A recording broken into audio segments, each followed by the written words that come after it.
Bismillahirrahmanirrahim. Assalamualaikum warahmatullahi wabarakatuh.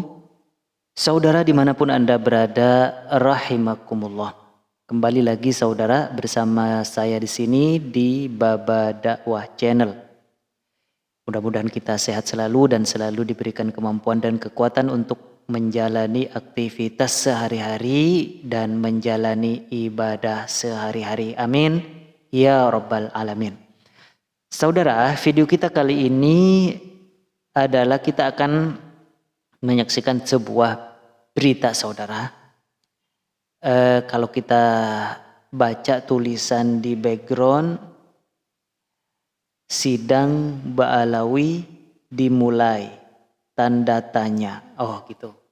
Nah, ini sebenarnya kaitannya dengan yang kemarin saudara, bahwa ada yang namanya Bapak M. Subhan SHMH ya. Beliau mengajukan sidang uji materi ke Mahkamah Konstitusi.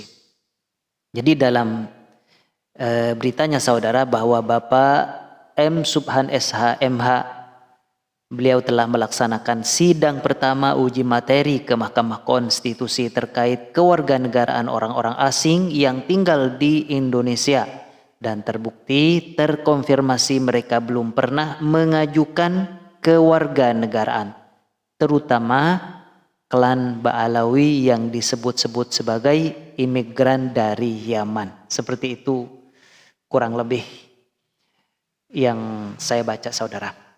Untuk lebih jelasnya, mari kita ikuti informasi dalam video ini. Video yang satu ini, saudara. Habib Lutfi bin Yahya, Hadi Zainal Abidin, Habib Abu Bakar Al-Habsyi menjadi anggota DPR RI periode 2024 sampai 2029. Terakhir Raffi Ahmad, utusan khusus Presiden bidang pembinaan generasi muda dan berkerjaan. Orang-orang yang saya sebut terakhir ini adalah orang yang tidak memiliki pengesahan sebagai warga negara Indonesia. Syarat-syarat itu tidak sebagaimana yang lazim, ya syarat-syarat itu uraiannya. Nah ini apa kerugiannya yang berkaitan dengan ketentuan yang diambil dari Undang-Undang Dasar ini kerugiannya Pak? Apakah Bapak tidak bisa mencalonkan sebagai bupati, gubernur, ya toh, ikut sebagai salah satu anggota caleg misalnya? Apakah tidak bisa? Apakah tidak bisa juga misalnya pengen nih jadi calon presiden? Apakah nggak bisa? Ada nggak halangan di situ? Kalau Bapak menyatakan haknya ini adalah pasal 28C kan Pak ya? D ayat 3. Ada nggak Bapak halangan terkait dengan memperoleh kesempatan yang sama? Kan tergantung partai politiknya ada yang meminang Bapak atau tidak begitu.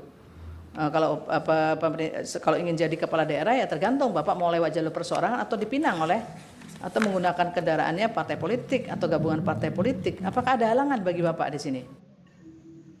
Assalamualaikum warahmatullahi wabarakatuh.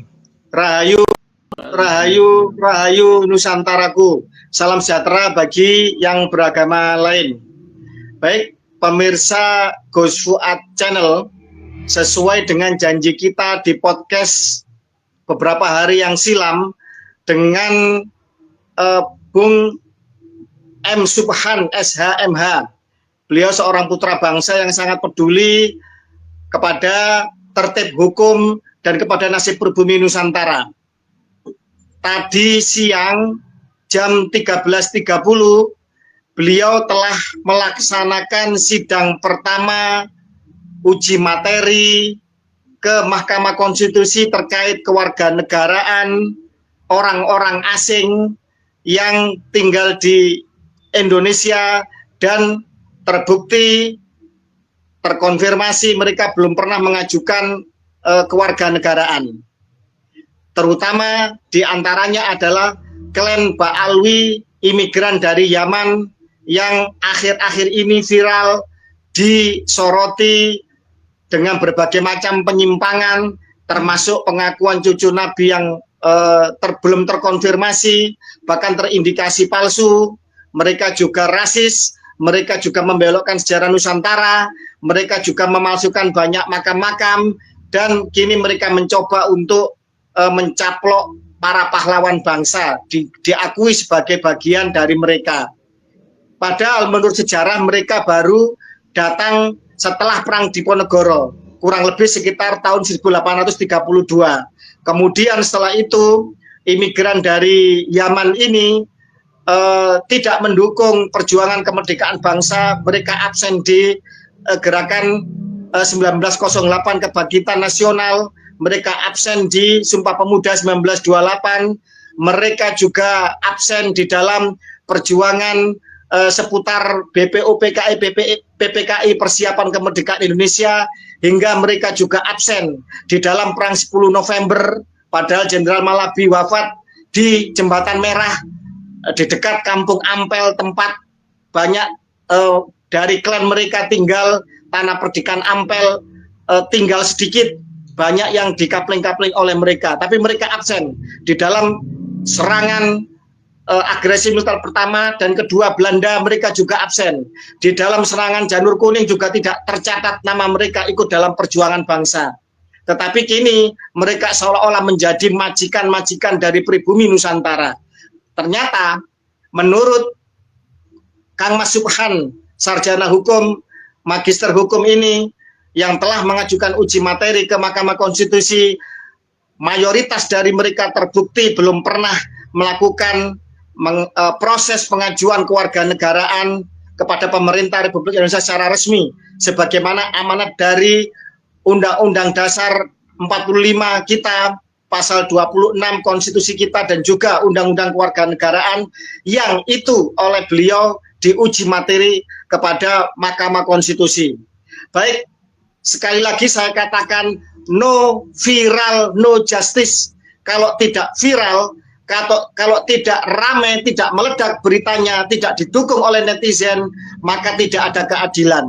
Begitulah yang masyhur di dalam kekinian Indonesia, bahwa keadilan harus dicapai dengan diviralkan dahulu. Karena itulah maka seluruh elemen bangsa yang peduli kepada nasib pribumi Nusantara, kepada konstruksi hukum kita, tertib hukum kita, tentang kewarganegaraan kita, harus mendukung perjuangan ini, pergerakan ini. Dan silahkan untuk apa yang menjadi pembicaraan pengawalan kita terhadap sidang Mahkamah Konstitusi ini bisa disebarluaskan.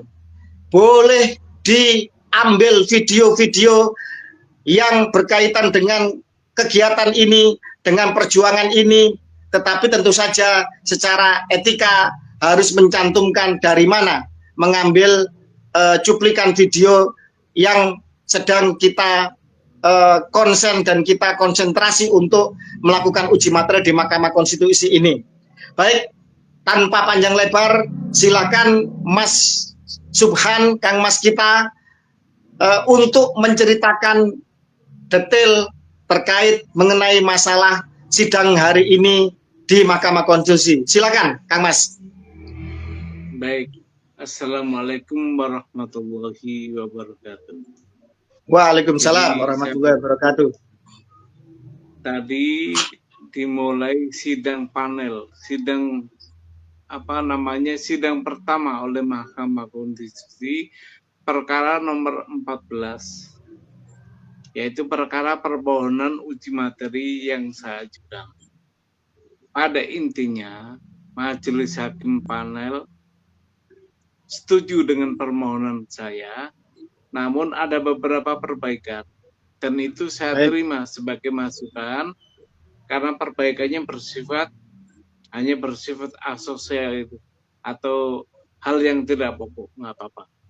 Cuman ada salah penulisan, ada hierarki undang-undang yang kelewati, hanya itu. Tapi substansi daripada permohonan saya, justru hakim ada kekhawatiran ini berdampak sangat luar biasa, kata dia. Pasti. Dia bilang begitu. Maka begini, harus ada dukungan yang luas oleh bangsa ini agar ini dikabulkan. Tetapi andai kata karena hakim udah khawatir begitu, nggak dikabulkan, juga tidak apa-apa sebenarnya. Karena materi undang-undang, Undang-Undang Dasar pasal 26 itu jelas sekali. Yang menjadi bangsa Indonesia, yang menjadi warga negara Indonesia adalah bangsa Indonesia asli. Itu nggak bisa ditawar. Kalau ditanya, khususnya umpama Mbak Alawi, kita tanya, apakah mereka bangsa Indonesia? Bukankah dia bangsa Yaman? Bahkan kalau ditanyakan kepada dirinya sendiri, dia akan pasti bilang, dia bukan bangsa Indonesia. Nah, itulah kekhawatiran hakim, kenapa kalau ini dikabulkan, akan menjadi luar biasa dampaknya itu. Karena di semua lini pemerintahan telah ada isian orang-orang Balawi ini. Hampir di semua lini pemerintahan itu ada sekarang dia. Nah, itu kalau dikabulkan, itu teranulir dengan sendirinya mereka-mereka itu. Baik, Itu sebentar. dampak. Sebelum terlalu jauh diceritakan, kami review bahwa sidang pertama tadi itu bersifat panel untuk melihat terkait materi gugatan, bukan gugatan ya, materi yang panjenengan ajukan, yang permohonannya, baik dari redaksional maupun sistematika atau hal-hal yang sebenarnya tidak krusial, itu agar diperbaiki. Ada masukan-masukan. Oke, itu yang pertama. Masukan yang Oke, itu yang pertama. Yang bersifat formal. Yang bersifat formal. Oke. Tapi tidak substansial kan? Tidak mengubah. Oke, siap. Terima kasih. Kemudian yang kedua, ada statement dari salah seorang majelis hakim yang menyatakan bahwa uji materi ini akan berdampak sangat luas, sangat besar apabila nanti dikabulkan. Begitu? Patut garis bawahi. Betul. Kita nggak sebutkan nama hakimnya, nggak enak. Tapi ada dalam ruangan itu ada suara hakim begitu. Ada suara hakim yang menyatakan bahwa. Iya. Oke. Ini kalau dikabulkan, artinya dampaknya luar biasa. Dampaknya akan luar biasa, berdampak luas, berdampak yang sangat dahsyat ya di dalam kehidupan kebangsaan ini. Seandainya kemudian gugatan uji materi ini ternyata nanti dikabulkan. Jadi begitu. Oke. Tapi tadi saya keluarkan argumen. Sekarang kalau nggak diputuskan, bagaimana sistem kewarganegaraan kita? Kacau. Ada orang asing menjabat di pemerintahan. Kacau bukan itu? Tak gituin. Saya berargumentasi hanya itu aja. Nah, sedangkan Indonesia itu menganut azas paternal, keturunan darah dari bapak, dari laki-laki.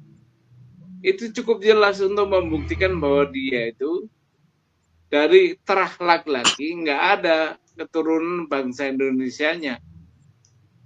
Maka dia bukan bangsa Indonesia. Harus diputus oleh hakim ini menurut saya. Tapi andai kata tidak diputus, tidak dikabulkan, juga tidak akan berubah status para orang asing ini, akan tetap menjadi warga negara asing. Karena undang-undang dasarnya bunyinya begitu. Baik, sebentar. Sebelum terlalu jauh, artinya sidang pertama ini masih peninjauan terhadap materi panjenengan, itu yang pertama. Baru sidang kedua nanti mungkin sudah mengarah kepada argumentasi hukum ya, yang harus disampaikan untuk untuk pengujian itu sendiri. Oke, begitu ya? Jadi nanti iya betul, sidang kedua masih bersifat panel. Sidang pendahuluan. Kedua, tanggal 24 nanti. Tanggal 24. Nah, 14 hari lagi, 2 minggu lagi. Itu sidangnya menerima argumentasi yang dimasukkan ke permohonan gitu. Jadi argumentasinya apa ini? Kurang, makanya saya akan tambah. Oke, baik, siap. Jadi sidang kedua nanti setelah sekarang diminta untuk ada perbaikan-perbaikan, nanti akan Iya. dilihat perbaikannya seperti apa. Jadi masih bersifat panel dulu. Oke, Iya. baik. Ada Sebelum melangkah terlalu jauh, apakah nanti diterima atau tidak? Kalau menurut panjenengan pribadi selaku praktisi hukum, panjenengan masih optimis nggak kira-kira ini akan dikabulkan oleh majelis hakim? Super optimis karena tadi hanya satu hakim yang ngomong gitu. Sementara di Mahkamah Konstitusi itu ada 9 hakim. Gitu. Misalkan Optimis. diterima, Super optimis. misalkan diterima berarti ada seandainya ada yang menolak, berarti kan apa ya, dissenting opinion ya istilahnya, Dissenting opinion. pengambilan suara, Gitu. pengambilan suara. Oke, baik. Gitu. Maka dari itu, saudara-saudaraku sebangsa dan setanah air, bangsa ini sedang diuji. Bangsa ini sedang harus berintrospeksi. Dan sebagai pribumi Nusantara, pribumi Indonesia yang mayoritas, kita sedang menelaah tentang orang-orang asing, terutama dari klan-klan Arab dan lebih terutama lagi dari klan Habaib Ba'alwi yang sedang diuji materi tentang status keluarga negaraannya. Artinya, kalau dari sensus 2010, Kang Mas, itu klan Arab itu jumlahnya hanya 0,1% dari seluruh bangsa Indonesia. Kalau jumlah warga negara Indonesia pada hari ini sekitar 280 juta, berarti 0,1% itu adalah sekitar 280.000.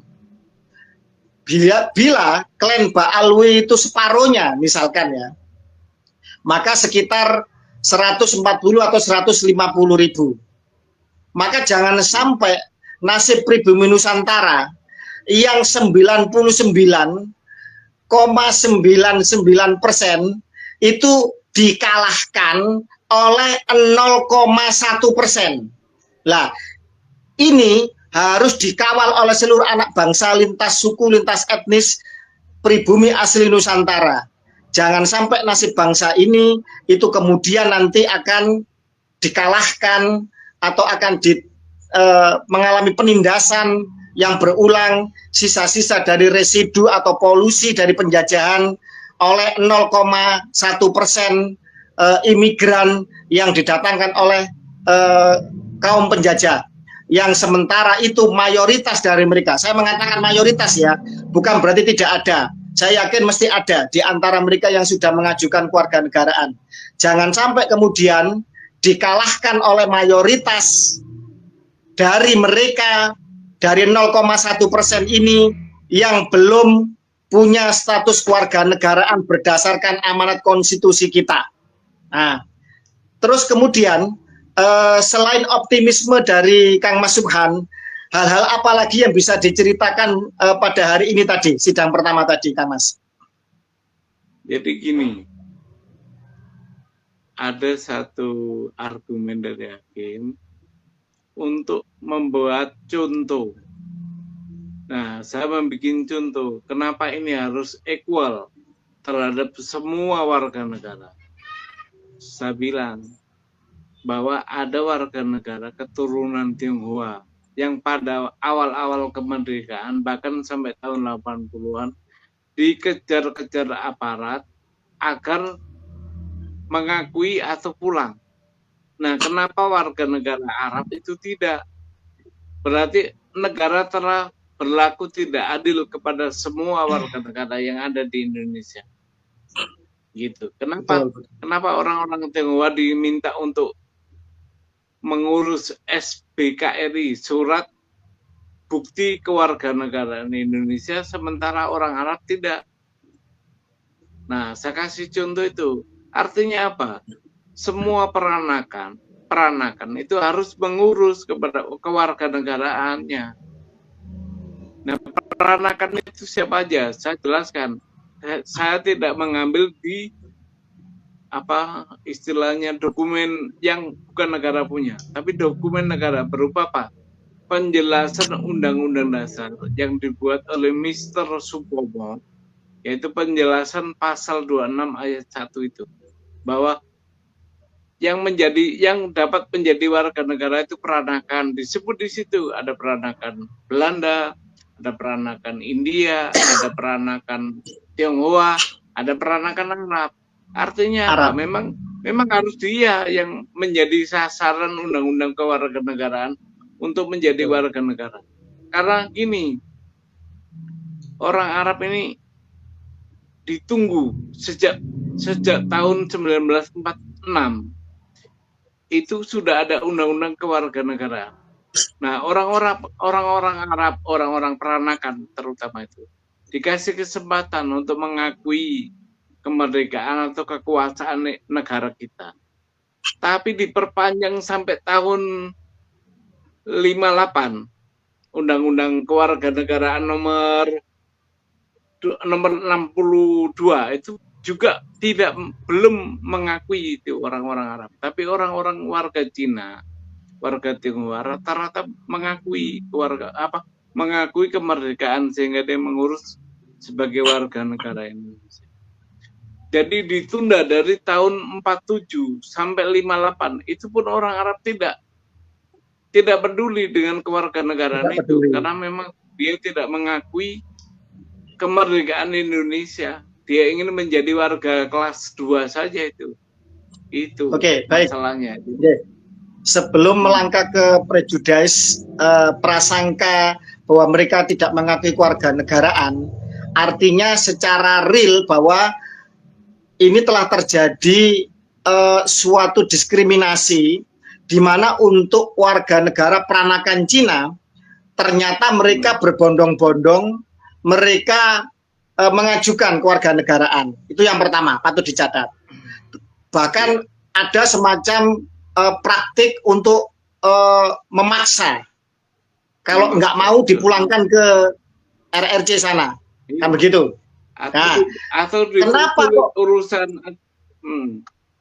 kenapa kok kemudian dipersulit untuk urusan usaha atau urusan apapun, kan begitu? Iya, urusan administrasinya dipersulit. Oke.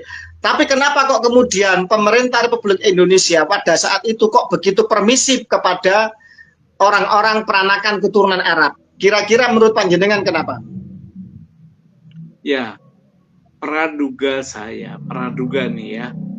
Karena memang seagama mayoritas kita. Jadi permisif mereka. Dasar agama juga dibawa sama dia. Berarti karena seagama, artinya karena mereka ini para imigran Arab ini yang dari Yaman ya terutama ya, itu dianggap seagama dengan pemeluk agama mayoritas yaitu Islam, sehingga mereka seolah-olah mendapatkan kelonggaran, dan kalau menurut saya bukan kelonggaran, ini pembiaran dan keteledoran sebenarnya. Iya. Kan begitu. Karena diskriminasinya ini parah ini. Kenapa Cina ditekan, yang Arab dibiarkan? Kan begitu. Lah, itu. Ini tidak boleh dibiarkan lagi. Hukum tidak boleh tumpul ke atas, tajam ke bawah. Termasuk juga tumpul kepada mayoritas, tajam kepada minoritas. Di mata hukum semuanya sama, kan begitu. Siapapun itu harus sama, kan begitu. Jadi, artinya di dalam masalah kewarganegaraan ini, kepada mereka-mereka seluruh peranakan dari etnis asing harus sama pula perlakuannya. Ini kalau kita mau menerapkan Bhinneka Tunggal Ika, mau menerapkan kesetaraan, mau menerapkan tertib hukum yang benar, kan begitu Kang Mas? Kalau menurut kami seperti itu. Negara tidak boleh memihak kepada satu karena agama. Itu bahaya. Setuju. Jadi equal kewarganegaraan itu tidak boleh dipandang dari agama. Itu akan berbahaya. Sekarang kita balik, coba ke umat Islam yang minoritas. Apa bahayanya kita, kan? Apa nggak bahaya kita? Ya. Nah, begitu sebaliknya. Maka ukuran agama tidak boleh dicampur dengan hukum positif. Agama punya hukumnya sendiri, negara punya hukumnya sendiri. Dan kedua-duanya tidak bertabrakan kalau diterapkan. Setuju. Bahkan saling mengisi, itu mestinya itu. Nah, aparatur kita itu nggak punya pikiran begitu. Maka yang seagama lah yang dia terima, bahkan difasilitasi gitu. Nah, yang double minoritas kasihan. Baik, gitu. baik.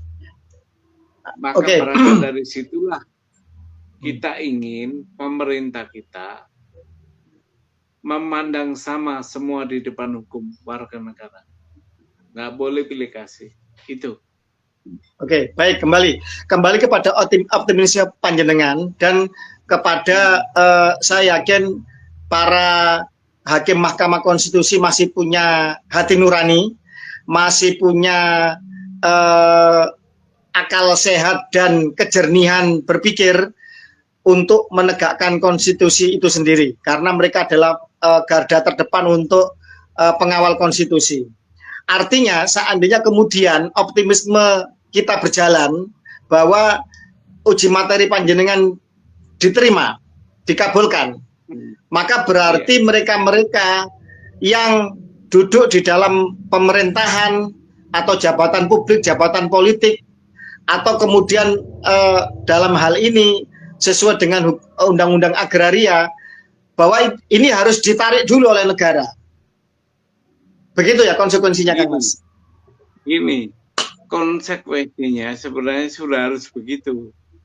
Tanpa ada putusan MK juga harus begitu, karena memang terbukti mereka bukan warga negara Indonesia. Cukup ditanya aja, kamu punya nggak pengesahan sebagai warga negara Indonesia? Kalau nggak punya, ya berarti orang asing. Nah, betul. Itu undang-undang sudah membatasi itu. Undang-undang dasar dan undang-undang kewarganegaraan membatasi bahwa cukup punya nggak kau pengesahan. Nah, kalau nggak punya, kan tanpa MK pun nggak apa-apa. Tapi gini loh, pemerintah kita kalau tidak ada putusan begini, itu mengabaikan itu semua. Nyatanya mereka yang terbukti orang asing bisa menjadi calon presiden loh. Itu puncak untuk itu nggak ketolongan tuh. Iya betul, puncak ketololan ya. Keteledoran dan ketololan. Artinya gini, sebenarnya tanpa langkah hukum uji materi ini, sebenarnya baik dari konstitusi maupun perundangan di bawahnya, ini sebenarnya secara otomatis mereka ini sebenarnya telah terbukti nyata-nyata dan sah bukan warga negara Indonesia sebenarnya, kan begitu. Cuma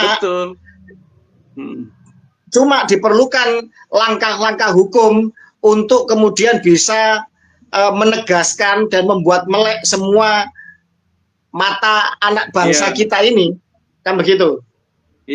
Misalkan gini Kang Mas. Misalkan gini, ada seorang Habib misalkan punya tanah atau aset atau SHM. Panjenengan berani untuk menggugat bahwa dia tidak berhak atau gugur kepemilikannya. Iya, akan saya buktikan itu di pengadilan kalau ada. Bahwa apa yang dia miliki hak atas tanah SHM itu harus gugur. Gampang aja itu nanti kalau di pengadilan, buktikan bahwa kamu adalah warga negara Indonesia. Nah, muncul itu bukti. Karena gini, ini beda dengan pergulatan soal nasab. Kalau warga negara ini masih kontemporer, masih kekinian, masih bisa dijangkau, masih banyak yang hidup, undang-undangnya masih berlaku. Jadi kalau nasab itu udah puluhan ribuan tahun, jadi bisa berkelit. Tapi kalau ini nggak bisa berkelit mereka. Betul. Kenapa? Nenek moyangnya baru berketurunan baru 3 generasi paling ya 4 telah generasi. Bahkan ada yang generasi awal mungkin. Nah, undang-undang kita masih berlaku. Saya sepakat itu. Artinya gini, ketika mereka saya dalam tanda kutip ya, klaim Ba'alwi yang mengaku cucu Nabi ini, itu dipertanyakan nasabnya, perdebatannya adalah perdebatan yang panjang dari kitab yang seribu tahun lebih, kan begitu. Kita cari di abad-abad awal hingga ke sekarang pembuktiannya. Juga masih harus dengan sampling tes DNA, kan begitu. Iya. Orang Arab bagaimana, yang kemudian keturunan Ismail bagaimana, keturunan Ishak bagaimana, orang Quraisy bagaimana, Hasan Hussein bagaimana. Artinya butuh pembuktian yang harus komprehensif dan begitu luas cakupannya. Tetapi untuk membuktikan bahwa mereka bukan warga negara Indonesia dan mereka sebenarnya tidak berhak untuk menduduki jabatan publik atau memiliki aset-aset dan mendirikan organisasi di dalam ruang lingkup Negara Kesatuan Republik Indonesia berdasarkan konstitusi dan perundangan di bawahnya adalah sangat mudah sebenarnya. Karena mereka baru datang sekitar 3-4 generasi di Nusantara. Begitu, Mas Panjenengan. Iya, gini, batasan kita adalah kemerdekaan. Waktu merdeka, dia menjadi warga negara mana? Kalau dia menjadi jadi orang asing, bukan warga negara Indonesia, maka dia harus mengurus pengesahan sebagai warga negara. Nah, itu masih kejangkau. Nenek kita, kakek kita masih hidup itu, masih menyaksikan itu. Jadi gini, saya tegaskan lagi, tanpa putusan MK, mereka orang-orang bangsa lain yang tidak memiliki pengesahan sebagai WNI dan ikut dalam pemerintahan itu gampang membuktikan. Cukup kita tanya aja, adakah pengesahan? Kalau ada pengesahan, kita cek, ada nggak tercatat di lembaran negara. Karena gini, pengesahan sebagai WNI itu dicatat dalam buku negara, buku lembaran negara. Jadi gampang untuk ngeceknya. Iya. Baik, parameternya gampang. Pertama mereka baru datang di Nusantara, ya, datuknya. Yang kedua ketika Indonesia merdeka, mereka sebagai orang asing punya nggak pengesahan? Atau pernah nggak mengajukan pengesahan? Itu yang kedua.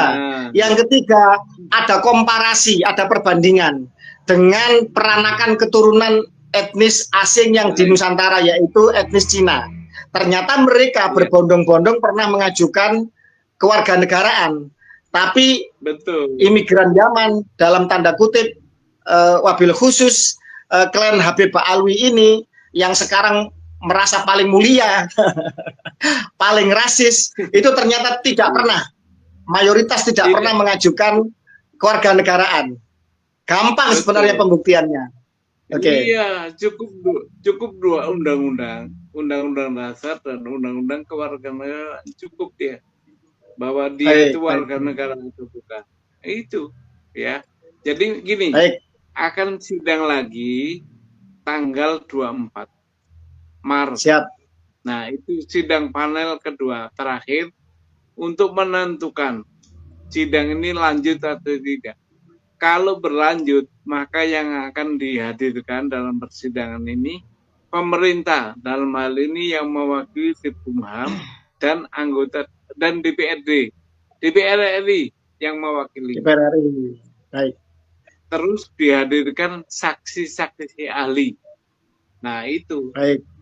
Pengennya waktu pemeriksaan saksi ahli itu live kita. Oke, siap. Bisa ya, dimohon untuk live bisa ya, Kang Mas? Insya Allah bisa kalau pas pembuktian. Oke, baik, terima kasih. Jadi sudah bisa ya. Jadi Mas Subhan sudah konfirmasi ke Mahkamah Konstitusi bahwa bisa live untuk nanti ketika pembuktian ya dari saksi ahli. Terus ini, baik, kembali kepada jalannya yang jenengan jalani hari ini terkait sidang pertama. Terus terkait juga mengenai masalah optimisme panjenengan. Tadi juga terkait mengenai masalah panjenengan statement bahwa tanpa putusan Mahkamah Konstitusi pun sebenarnya otomatis mereka sebenarnya telah nyata-nyata status kewarganegaraannya telah sebenarnya telah tidak ada secara hukum. Artinya mereka bukan warga negara Indonesia. Terus kemudian kita akan melangkah kepada yang berikutnya, Kang Mas, masalah terkait no viral no justice. Artinya perjuangan panjenengan ini kan benar-benar mutlak sendirian. Benar-benar sebenarnya seorang diri berjibaku untuk mempertanyakan ini. Karena itulah kemudian kami menyerukan seluruh segenap anak bangsa, lintas suku, etnis, agama yang merasa pribumi Nusantara, atau mungkin juga yang merasa peranakan dari etnis asing yang pernah mengajukan, mengajukan kewarganegaraan untuk ikut mendukung gerakan ini agar terjadi keadilan dan kesetaraan di dalam kehidupan bangsa kita. Kang Mas, ini beberapa klan Arab di luar Habib Ba'alwi, terutama yang sudah paling lantang selama ini dari keluarga klan Az-Zubaidi, itu telah berkorespondensi dengan kami dan mereka mendukung perjuangan pergerakan ini. Klan Az-Zubaidi, Kang Mas, itu secara DNA benar-benar orang Arab, haplogrupnya J1. Secara haplotype mereka terbukti sebagai keturunan dari garis Ismail bin Ibrahim. Alhamdulillah mereka juga mendukung pergerakan ini, mereka mendukung anti rasisme di Nusantara, mereka mendukung kesetaraan, mereka mendukung Bhinneka Tunggal Ika, dan alhamdulillah sangat surprise mereka juga mendukung tentang perjuangan pergerakan panjenengan. Dan kami mengundang kepada seluruh segenap lintas etnis, baik asli pribumi maupun non pribumi yang telah menjadi warga negara Indonesia, yang dulu terutama etnis Cina ya, atau klan-klan Arab yang pernah mengajukan kewarganegaraan untuk ikut mendukung pergerakan ini. Karena apa? Agar bangsa ini bisa menerapkan kesetaraan di depan hukum. Tidak ada tebang pilih, yang ini karena non-muslim kemudian dianaktirikan, yang ini karena sesama agama kemudian dibiarkan. Nah, kalau ini terjadi, nanti non sewu orang Islam mencuri, korupsi, ya vonisnya cuma, mohon maaf, 10 tahun.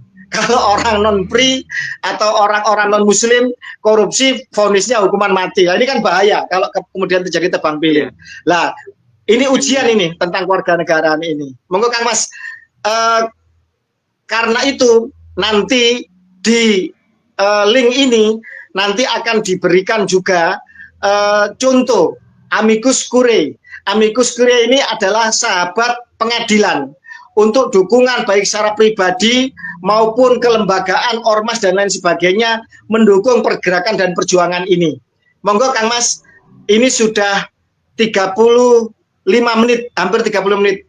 Saya mohon closing statement dan boleh mohon dukungan, boleh mohon doa, boleh statement panjenengan apapun, boleh. Silakan closing statement, silakan.